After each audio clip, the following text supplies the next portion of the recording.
it's pretty clear. They declare independence and they're going to have to set up their own government. It's pretty clear that what's not going to be a feature of their government. They're not going to have a king, to be sure, but more importantly, you're right. That's the point I'm trying to get at.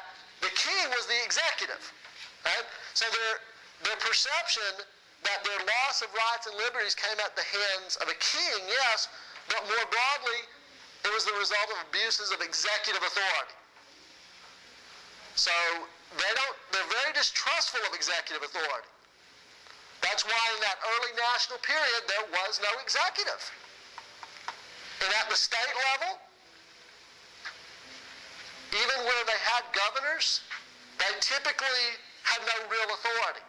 The legislatures of the states had all the authority. That's what they understood Republican government to mean. In the broadest sense, Republican government means any government that doesn't have a king or a queen, doesn't have a monarchy. But in the narrow sense that the Americans understood it in the late 18th century, they meant legislative power. By 1788, by 1786, 1787, many leading Americans began to realize that the government was in a position that made it very difficult to govern, and a new constitution was in order.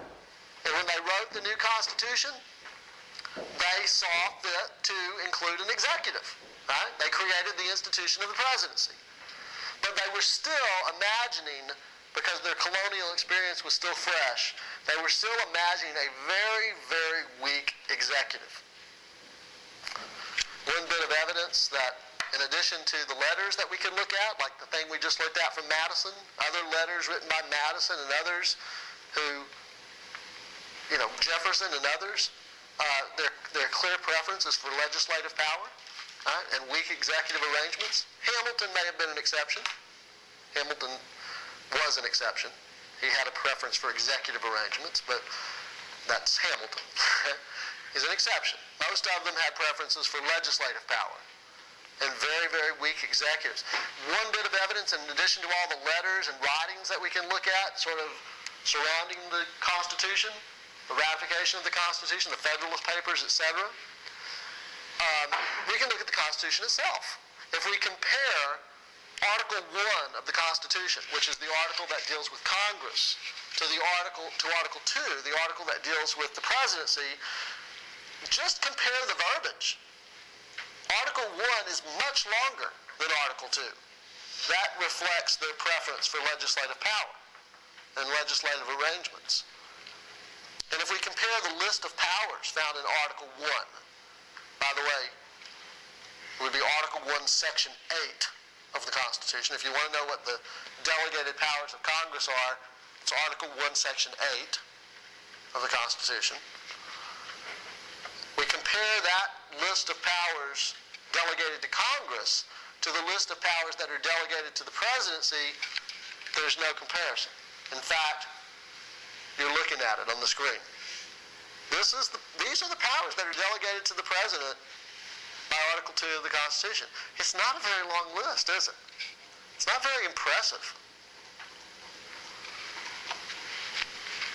Act as administrator. Chief executive, yes, but as I said, I think many of them contemplated that, it's reflected in that sentence, he shall take care that the laws be faithfully executed.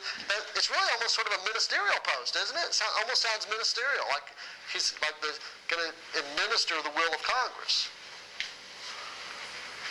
Anyway, as you look at this list, how many items are there? See, 1, 2, 3, 4, 7 items on this list.